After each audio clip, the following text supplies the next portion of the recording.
I'm sorry, I almost forgot. So we have the graduate teaching assistantship, and then we have the graduate research assistant. Now, the graduate research assistant are the funds that the professor gets to run their lab. So you don't work for the department, you work directly for the professor as a research assistant, and from there you get your tuition waiver, your scholarship, and then you get your stipend, which is enough to help you live your life conveniently while you do your study. So now this is a place I want you to pay and I want you to pay attention to. Now we have the list of the faculty in the department. So another thing I need to mention is that if you will actually be more curious and all that, if you find assistant professor, depending on your kind of work ethic, let me give you a secret. Assistant professors are actually the base of the ladder. So if you find an assistant professor, this is not the hard and fast rule. These are principles that I've just discovered over the years. These are principles I've discovered over the years. If you find an assistant professor, the person is also trying to rise, and the person will actually pushing for funds and pushing for research. But I can also tell you that those assistant professors have the tendency to overdrive you, but you can be sure they're also very hungry. So if you reach out to them and they don't have students, most definitely you can be sure that they are your go-to person. But that is not to say that you cannot reach out. Every one of them also are also in active listening. So let me randomly pick this person. It's going to give me the person. Sometimes some of them have their personal what do you call it? Their personal website. Some schools will have, like in some schools, you find personal websites. Sometimes some of them do not. But this is how to hack if they have funding or not. Sometimes you have to open their CV, their curriculum vitae. So if you do, I'm sorry, please. I'm trying to get it. Okay.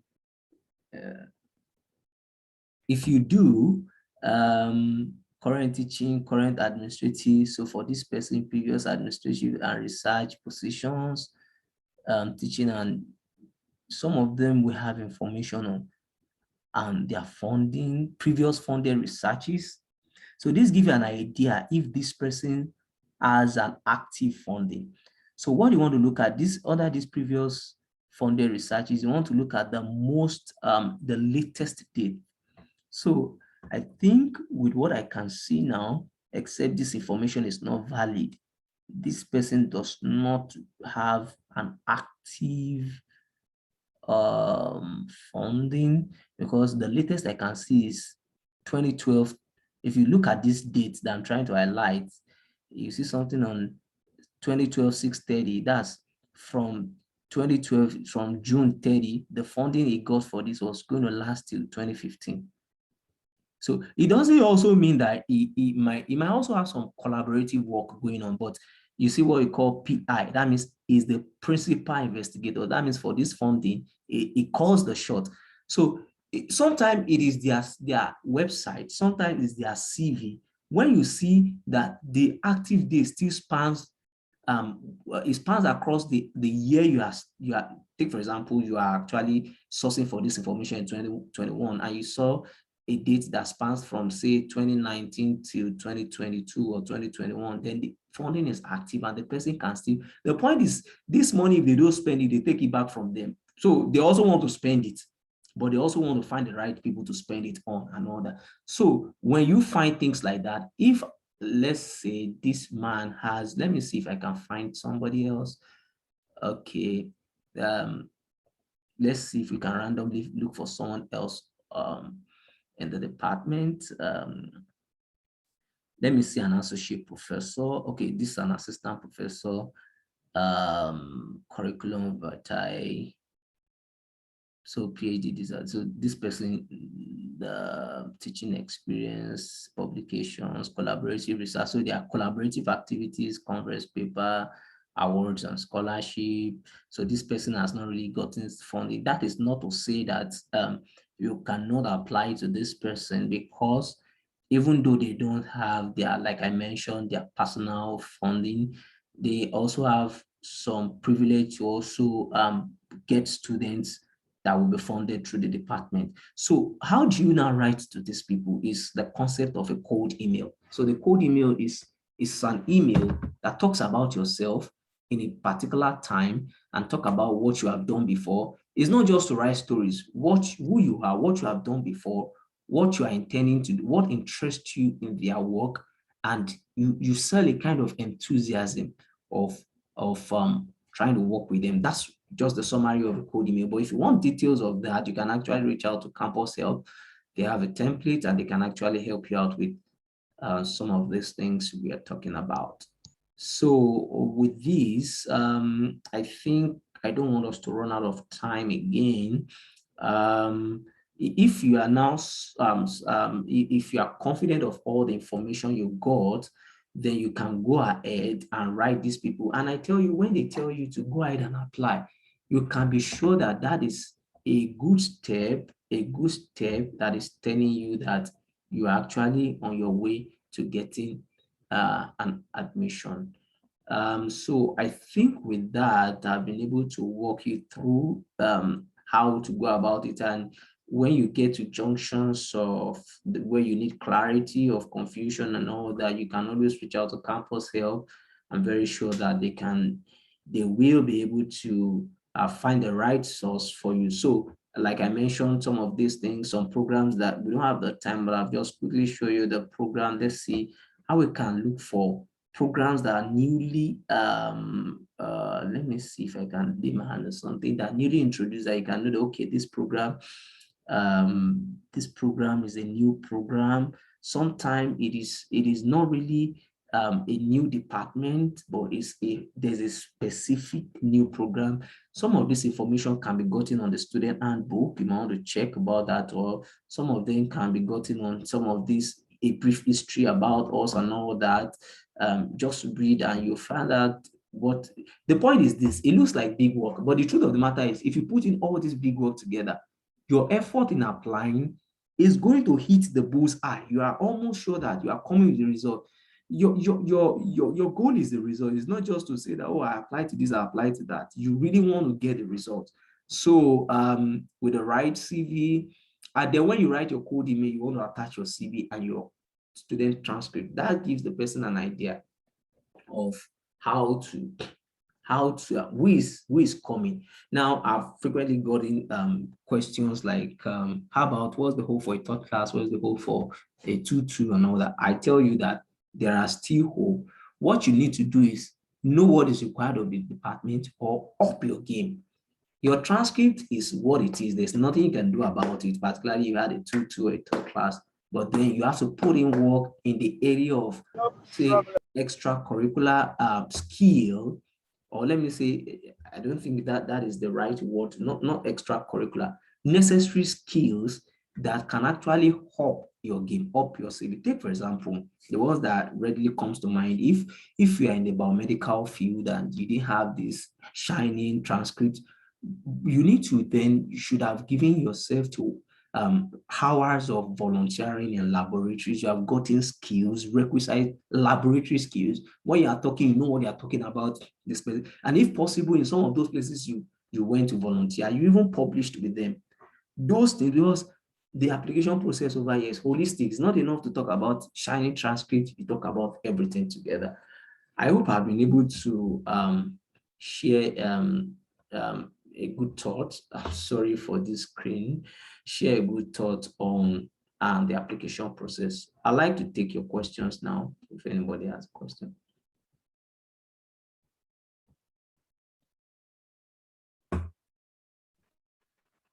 Yes, good evening. I have a question. I don't know if I can go ahead. All right, go ahead. Please go ahead. Hello. Yeah, I can hear you. Please go ahead. Please go ahead. I can hear you, Glory. Please go ahead. Go ahead with your question. But if you think it's not convenient or the network or something, you can drop in the chat box. I can actually access questions from the chat box too. Yeah.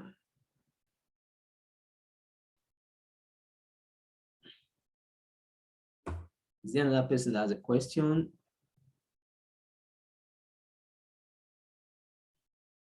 If you have a question and you think your environment will be conducive to ask us something, you can drop your question in the chat box. I'll read it and we'll discuss.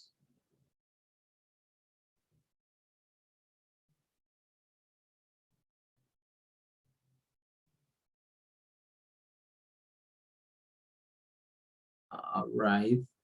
I'm still waiting for Glory. If you can come back or you can drop your question in the chat box, that'll be fine.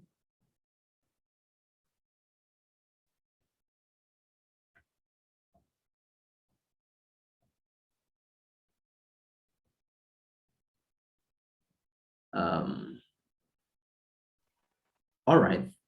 If we don't have anyone that has a question, is Glory still there? I have a, yes, I am. Sorry. Can you hear me, please? Yeah, I can. I'm trying to go ahead.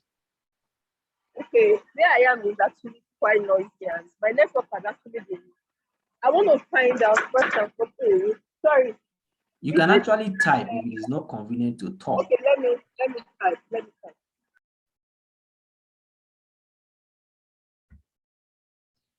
Okay, while we are waiting for a question,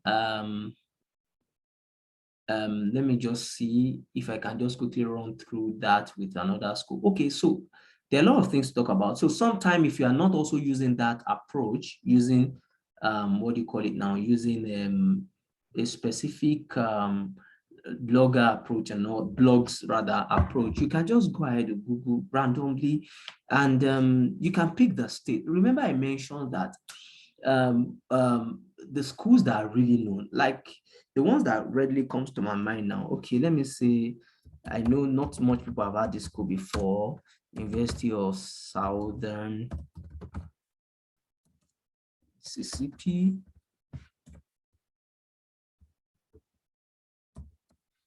Okay, so let me give you let me say the acceptance rate. The acceptance rate in this school is 92%. So for every 100%, it means that for every 10% that apply, 9 people, the standard, will get admitted. So you can actually look for schools, but somebody is asking, how do I know this kind of school? Go ahead and just type graduate colleges. Choose those states, graduate colleges in, or you can say list of graduate colleges in Georgia, list of graduate colleges in Georgia. Georgia is a state in the US. It gives you all the schools that has graduate programs in Georgia State. So now look at these schools. Now there are some schools that you will look at, see, you have not heard of their name before. University of Georgia, these are big schools. Emory University, big schools. Georgia Institute of Technology, big schools. But somewhere like Georgia South and GS is not, this school is not a poor school. I've been there before. It's a very sound school, but it's not that popular and things are happening there. And they have a very strong, last year I know someone that actually graduated from a public health program in this school, Georgia Southern. Now all this Mercer University might be a private school, but you might still check them out, Berry College, and then Georgia State University, Augusta University, Georgia College and State University, and then the list go on, Covenant College, Piedmont University, Kennesaw State University. This school that looks like they're not so popular, you want to check them out. Those are the things. Columbus State University, University of North Georgia.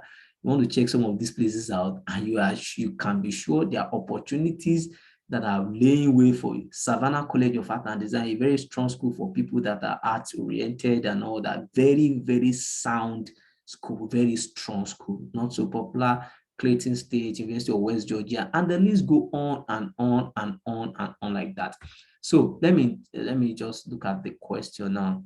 So the recording is going to be with Campus Help. So you want to reach out to Campus Help.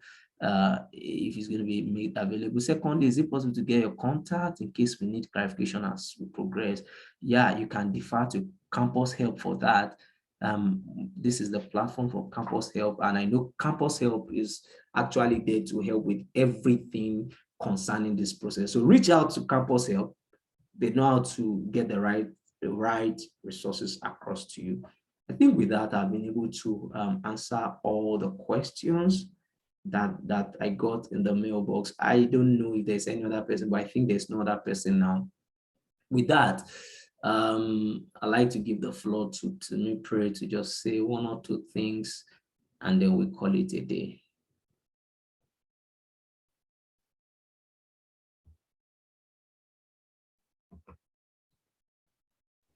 Thank you so much, Buri. All right. It's been an amazing session with you, and I know that the information you've shared is something we find randomly on Google. So I want to thank you so much.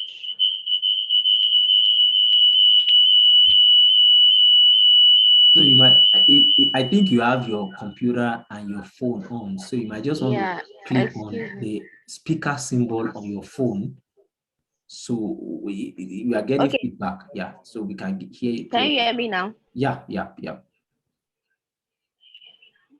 Yeah, we can hear you. Okay, so I want to also thank everyone who stayed till the end of this webinar. You can see that so many persons will show excitement for opportunities like this, but they do not stay true to implementing the information they get or even attending the meetings. But it's not about who attends the meeting, it's about who takes the action. So I would encourage all of you to start immediately to find schools and also apply for admissions. Admissions for fall and spring are open. So you can look for virtual fairs. Stay glued to our mails. We've been sending mails to people. Try and open our mails. The name of our company is Campus Help. We'll be sending mails. We'll be sending you vital information, valuable information, free of charge, sending you via mails. Try and open those mails and read them. They are virtual education fairs that you can attend. All you need to do is just be serious about it. Set a goal to gain an admission and get a scholarship, and you'll get it. It's not rocket science. You'll get all these things. So I want to thank our facilitator, Mr. Bori, for staying with us till now, doing this webinar. We did it last weekend and he agreed to do it again. I want to thank you so much. I wish I could clap for you and you could hear. Thank you so much, Mr. Bori. Thank you, thank you, thank you. Wish you all the best with your PhD program. And then to all our participants, please, our website is www.campushelp.org. Follow us via Facebook and subscribe to our Telegram channel so that you can get all the information that you need.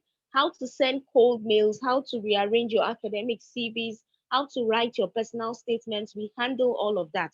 We take care of that at Campus Help.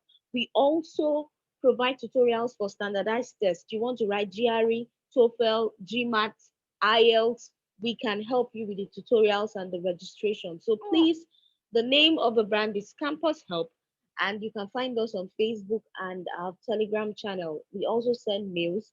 Try and invite your friends and loved ones who need this kind of information.